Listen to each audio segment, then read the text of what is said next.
وہ بنے گی اور اس کو ہم نے اس میں دیا۔ اچھا، ماشاءاللہ زبردست منشور ہے آپ کا، تقریباً سارے ہی طبقات کو جو ہے وہ آپ وہ کر رہے ہیں، اس میں فیسیلیٹ بھی کر رہے ہیں اور ان کے حوالے سے آپ سوچ بھی رہے ہیں۔ اب ذرا آ جائیں انتخابی مارکے کی طرف۔ اکثر یہ ہے کہ آپ کے جہاں جہاں پہ کینڈیڈیٹ ہیں وہاں پہ کمپٹیشن بڑا سخت ہے، تو جماعت اسلامی کی مین لیڈرشپ نے انتخابی جو کونسل ہے آپ کی، اس نے کچھ مائنڈ میں رکھا ہے کہ اتنی سیٹیں ہم جیت جائیں گے اور انتخابات میں ہمیں اتنی نشستیں مل جائیں گی؟ پہلی بات تو یہ ہے کہ جب ہم انتخاب کے مارکے میں ہیں تو ہم اس عزم کے ساتھ آئیں گے ہم ساری سیٹیں جیتیں گے۔ میں کیوں آپ کو محدود کر کے کہوں کہ ہم اتنی سیٹیں جیتیں گے۔ دوسری بات یہ کہ ہم نے فوکس کیا ہے ووٹ پر۔ ہم یہ کہتے ہیں کہ ہم اس الیکشن کے اندر 50 لاکھ ووٹ لیں گے انشاءاللہ۔ 50 لاکھ ووٹ کا ہدف، 50 لاکھ ووٹ کا ہمارا ہدف ہے۔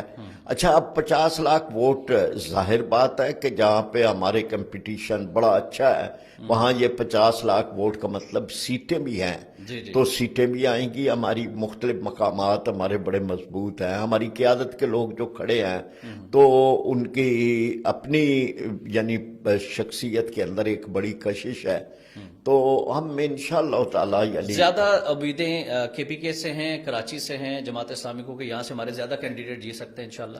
جی ٹھیک ہے، یعنی کراچی بھی ہے، کے پی کے بھی ہے، اس کے علاوہ پنجاب کے بھی مختلف علاقوں میں، خود لاہور ہے، خود راولپنڈی ہے، فیصل آباد ہے، وہاں بھی ہم مد نظر رکھا ہوا ہے ہم نے کہ ہماری سیٹیں انشاءاللہ تعالی آئیں گی۔ تو ڈاکٹر صاحب، آپ سمجھتے ہیں کہ انتخابات جو ہیں فری اینڈ فیئر ہونے جا رہے ہیں اور آپ کو پوری یقین ہے کہ جی ایسا ہی ہوگا، کوئی آر ٹی ایس نہیں بیٹھے گا اس مرتبہ، کوئی جو ہے وہ کسی کی مداخلت نہیں ہوگی انشاءاللہ؟ وہ جو اقبال نے کہا نا یہ کہ طریقے کوہکن میں بھی وہی ہیلے ہیں پرویزی، تو جو کل ہمارے الیکشن چل رہے ہیں 2018 میں جو ہوا تھا وہ بھی اب ہو رہا ہے۔ الیکشن سے پہلے ایک ہوتا ہے 50-60 ایم این ایز، وہ یعنی شطرنج کے مہروں کی طرح کبھی ادھر سے اٹھا کے ادھر رکھ دیے جاتے ہیں، اگلے الیکشن میں ادھر سے اٹھا کے ادھر رکھ دیے جاتے ہیں، ان کی بنیاد پر ایک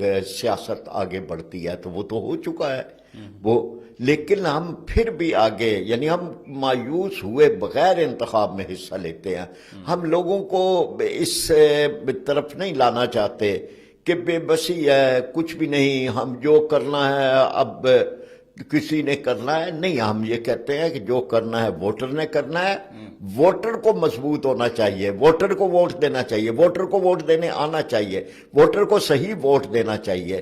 یعنی جس طرح سے حکومتوں کا الیکشن کمیشن کا امتحان ہے، اسی طرح ووٹر کا بھی امتحان ہے۔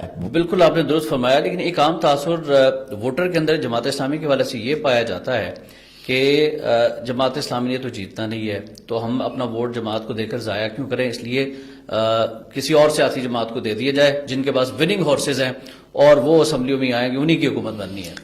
ایک عام تاثر ہے۔ یہ جب بھی ہم ووٹ مانگنے جاتے تھے نا جی تو لوگوں سے پوچھتے تھے کہ بھئی ہمارے اندر کوئی خامی نہیں جی، آپ تو سب سے بہترین ہیں، کرپشن نہیں ہے، بڑے اچھے ہیں، ہمارے کام آتے ہیں، کوئی سیلاب، زلزلہ، کرونا تو جماعت اسلامی ہمارے کام آتی ہے، تو پھر ہم ووٹ دیں گے؟ نہیں جی، وہ تو مشکل ہے، اس لیے کہ تو جتنا کوئی نہیں۔ تو ہمارے اوپر واحد جو ہمارے اوپر اعتراض ہے کہ تو جتنا کوئی نہیں، تو ہم کہتے ہیں بھائی آپ تو جیت جائیں، ووٹر بھی تو جیتنا چاہیے۔ ووٹر اگر صحیح جگہ ووٹ دیتا ہے تو وہ تو جیت گیا، اس کو تو آگے اس کی ضرورت ہی نہیں ہے کہ اس کا کینڈیڈیٹ جیتے، ووٹر خود جیت گیا، اس کو تو اللہ کے حضور میں یہ کہتا ہوں کہ یہ جو مہر ہے یہ بھی ترازو ہے۔ ایگزیکٹلی، اور قرآن کی آیت آپ نے مشہور میں لکھی ہے، اور جب وہ موٹر کے ہاتھ میں یہ ترازو پکڑایا جاتا ہے مہر کا، اور اللہ دیکھ رہے ہیں کہ بھئی دنیا میں تم کہتے ہو کہ انصاف نہیں ہوتا، تم تو انصاف کرو، ایک ووٹر کو بھی تو انصاف کرنا چاہیے۔ تو یہ بہرحال اب یہ مرحلہ ہے، انشاءاللہ تعالی اللہ تعالیٰ مطلب آپ کا میسیج یہ ہے کہ ووٹ ایک امانت ہے اور اس کو صحیح لوگوں کو دینا چاہیے۔ بالکل صحیح ہے، یعنی اس پہ تو پوچھا جائے گا۔ ایک قرآن کی آیت کہ ظہر الفساد فی البر والبحر بما کسبت ایدی الناس، خشکی اور تری میں جو فساد پھیلا ہوا لوگوں کے ہاتھوں، اپنے ہاتھوں کی کمائی ہے. اپنے ہاتھوں کی کمائی کی کئی تشریح ہو سکتی ہیں، لیکن آج تو اپنے ہاتھوں کی کمائی وہ مہر ہے جو اپنے ہاتھ سے لے کر لوگ لگاتے ہیں اور اپنے پیارے بھیڑیے، اپنے پیارے اژدہا چنتے ہیں.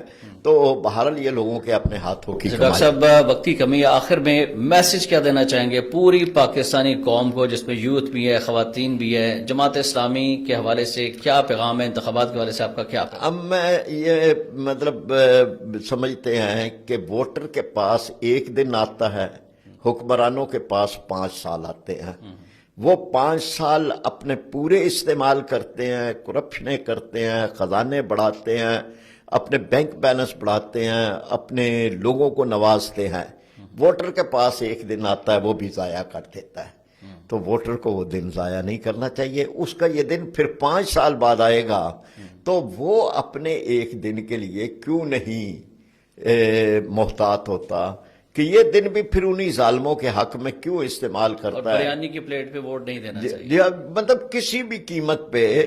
اس کے لیے تو اگر لاکھوں بھی ملیں تو وہ بھی انسان کو نہیں لینے چاہیے، اس لیے کہ یہ تو آگے جا کے حساب ہونا ہے کہ جو کرپشن، بدعنوانیاں، ظلم اور زیادتی وہ آدمی کرے گا جس کو آپ نے ووٹ دیا ہے، تو آپ بھی اس میں شریک ہیں اس کے جرائم. جی ڈاکٹر صاحب بہت شکریہ آپ کے قیمتی وقت کا، اور بڑا اہم میسج آپ نے دیا ہے اس پلیٹ فارم سے.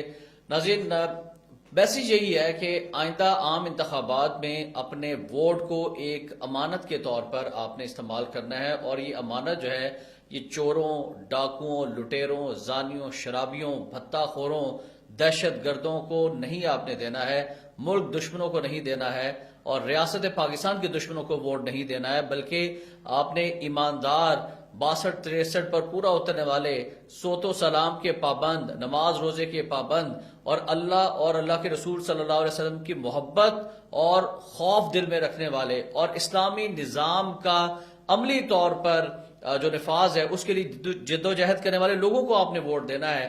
اور یہ ووٹ ایک امانت ہے، جس طرح سے قرآن کی آیت بھی ہے، اور اس کے بارے میں روز قیامت آپ سے پوچھا بھی جائے گا. اس لیے اپنے ووٹ کا صحیح استعمال کریں. آج کے اس یوتھ اسٹوڈیو پوڈ کاسٹ سے فی الوقت اتنا ہی. احتشام الرحمان کو اجازت دیجیے گا. اللہ حافظ.